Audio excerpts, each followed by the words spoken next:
All right, again, I'm going to shoot for trying to get this done around 9:30 or so. Still give you 2+ hours to work on any lab work you've got to do.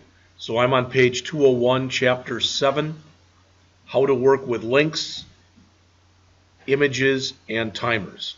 Not going to spend much time on timers because I just showed you an example. All right, so what do we have in here? How to work with links and images, the image swap application, how to use timers, the slideshow application. Please look up on the screen for a sec. This is image swap. See what's happening? Is that pretty obvious? All right, here is the slideshow.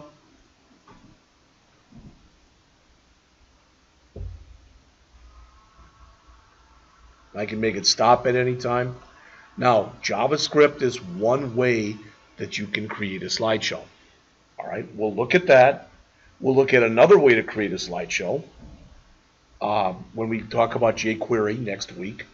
And then I'm going to show you probably the easiest way to create a slideshow, which means grab your pictures and you drag them on the screen, and that's a slideshow. It's a lot more fun because it's a lot easier. That's what I'm going to suggest that you do for your portfolio that you're working on at the end of the semester. You don't have to do it that way, but I'm going to suggest you do it that way. And again, the week after, not the week we get back after Thanksgiving, but the week after that, that whole Monday, I'm going to show you, I'm going to have you load some software if you want to. It's free. It's not real big. And then I'm going to show you how to use this package. All right? So let's get going. How to cancel the default action for an event. Do you see this line of code right here? See that in the blue? Let's suppose for a second that somebody has got a form on the screen, and you tell them they have to fill out their first name, last name, email address, those 3 fields. Are you with me? You got to fill out those 3 fields. If any of them are blank, I'm not going to let you go to my site or whatever. So I can check, and if any of those fields are blank, I can call this. Because if I click the submit button, what this does is it keeps the default action from happening. When you click submit, it submits by default, right? That's why it's called submit. If I put in that line of code, it prevents the submit from happening. So if you want to keep something from happening, that's a way you can do it. Why else would you want to do this? All right. Maybe at the bottom, maybe I have click here to see information about me. Okay? But in order to click to see information about me, you've got to fill out that form with your first name, your last name, and your email address. You didn't fill those out, but you click the button that says click here to get information about me. Well, now I'm going to call that prevent default, because by default, when you click a hyperlink, what happens? It goes to that link, right? But I can tell it with a prevent default not to do that. All right, those are typically the ways in which these are used. All right, I'm just giving you some examples. Now, the bad thing is, you look up on the screen here, when they first started doing this, of course, here's a surprise, Microsoft couldn't do it like everybody else. They decided they didn't like the way it was being done. So if you want to make sure older browsers like 6, 7, and 8 work, you've got to put that in, that check. So what a lot of people do is they put in these checks. All right? And they do put in that check, but they put it in at the bottom. All right? So as the author says, modern browsers send what's called an event object to the event handler. JavaScript, like most programming languages, is known as an event-driven programming language. Would you agree with this? What we looked at here before, I probably don't even have it up here anymore. I guess I don't. But when we just had this up here a minute ago, and we ran this, I'm asking you this question. Would you agree that I can type in whatever almost I want there, but until I click one of those 2 buttons, nothing major is going to happen? Would you agree with that? That's an event-driven language. It's waiting for a button click. The button click event is the event that makes something happen.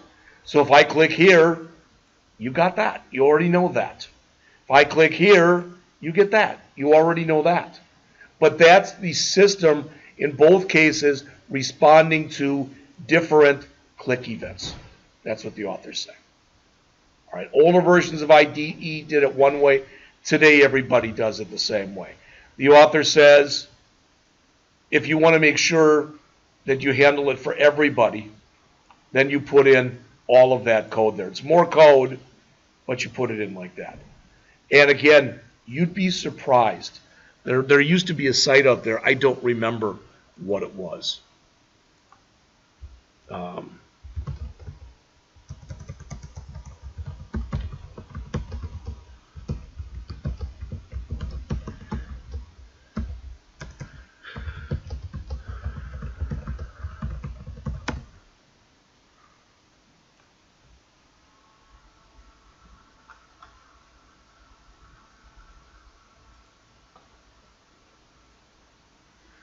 This is not great, but there's other ones out here like this.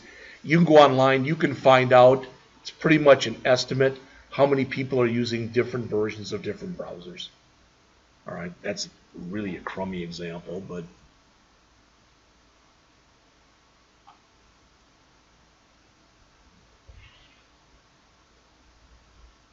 I mean, look at this. IE is down to 9%. It used to be there was IE, and there was a thing called Netscape. And that was it. There was no other browser out there. Today, Chrome is almost 60%. Firefox, 13%. You look at those two combined, that's 72%. So you know why Safari has got 10.54? She knows why, whether she knows it or not. Because Safari is what you get by default on any Apple product. That's why it's still got... If it wasn't there, it would have almost no market share. All right. Edge, that was Microsoft said, hey, we fixed IE. We got this thing called Edge now. It's great. Yeah, it's so great that 3% of people use it. It's basically, it replaced IE 11, Internet Explorer 11. So when you combine IE and Edge, you get 12%. So if you want to make sure people using if they're using an old version of a browser, that's why you put that extra code in there. All right. All right. How to preload images. You may know this, you may not know this, but if you look up on the screen here, if I go out as an example, I'm going to go out to si.com. I go out there a lot. Sports Illustrated. And would you agree? They've got, maybe not a lot, but they got enough images in here. All right. Some of these images, sometimes what you see on pages are very detailed images. So if you can load the images while the page is coming up, the page will load faster. Does that make sense? In older versions of browsers, you may have heard of this, you may have seen it. If you had a real detailed image, it would look like a ghost, and it would start coming into focus on the screen. That's so old school, but that's how it all used to be. All right? And today, to make sure that doesn't happen, you preload. So what they're doing in here is they're grabbing all of their images and they're setting them up on the page. So when the page displays, the images are there. So as the author says, when an application preloads images, it loads all the images it's going to need when the page loads, because it loads faster then. When they're preloaded, the browser can display them whenever they're needed without any type of delay. So it says to preload, you start using the new keyword. See this word? Everybody see this? Look on the screen. Maya, look on the screen. You're going to start using that word next semester. New. When you want to create what's called an object, you do what's called make an instance of the object or instantiate it. Whether it's JavaScript or C# or Java, you use the new keyword. So you're going to use that for the next 3 semesters. And it's done pretty much the same in all of them. All right. So this is that image swap. This is the first one I showed you. Now this isn't the one they show on the screen. I don't know why, but it's not. With an image swap, if I click here, that picture goes in here. If I click here, that picture goes in there. Does that make sense? All right. I know that somebody told me, here's a surprise. It may surprise you, may not surprise you. I sing. All right. And I haven't done it in months, but I used to go out and karaoke on a regular basis. All right. And one of my students used to actually run a karaoke thing when I lived in Illinois. And I'd go see him once in a while when he'd be out there. Point is, you go out to their site and they would have 100 of these little thumbnails. And you could click on any one and then all of a sudden it would just show it on the screen. All right. And sometimes the hardest part was with 100 thumbnails, he said, oh, yep, there's a picture of you from singing the other day. So I'd go look and I'd have to go through 100 pictures to find it. You know what I'm saying? Which made it tough. But when you do it like this with 4 or 5, it's not too bad. All right. This is the code to do it. What's new? Look on the screen. Well, we've given the unordered list. We've given it an ID. We've given the caption there, which is this. That's the caption. We've given that an ID. All right. And the image itself, we've given an ID. Then we've got some CSS, not much, but look on the next page. This right here is going to load those into memory, all right, and this right here is going to make sure that the only one that shows is the one we just clicked on.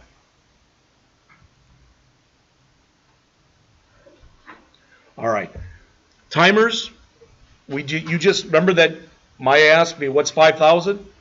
All right, it's milliseconds. It's how many thousandths of a second. Okay, now when you use timers, there's 2 ways that you can use them. Back in the olden days, like when I was your age, you didn't have a snooze button.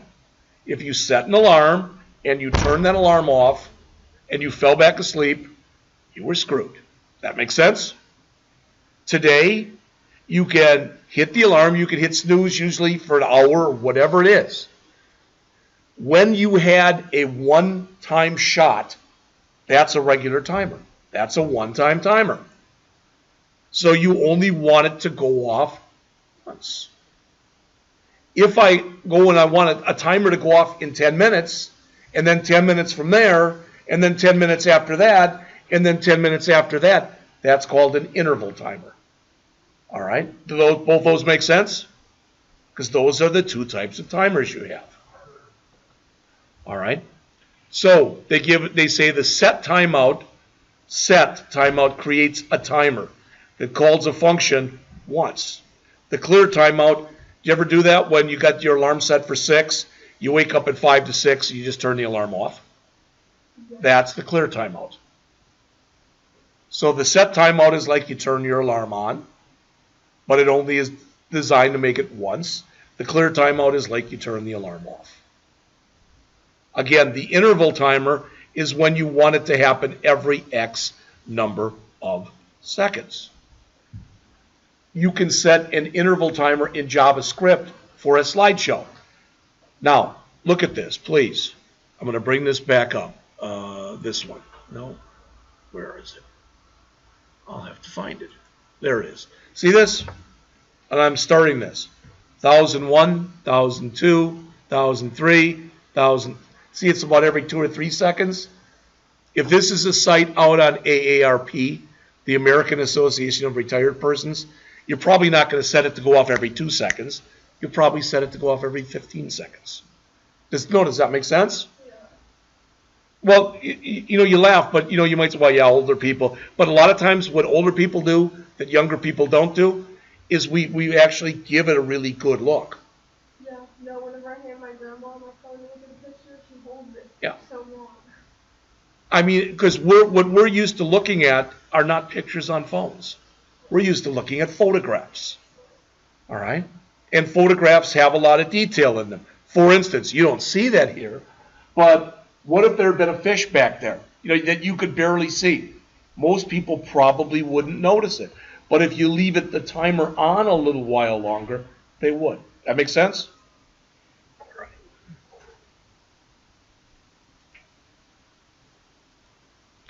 So the slideshow, the application for that is in here.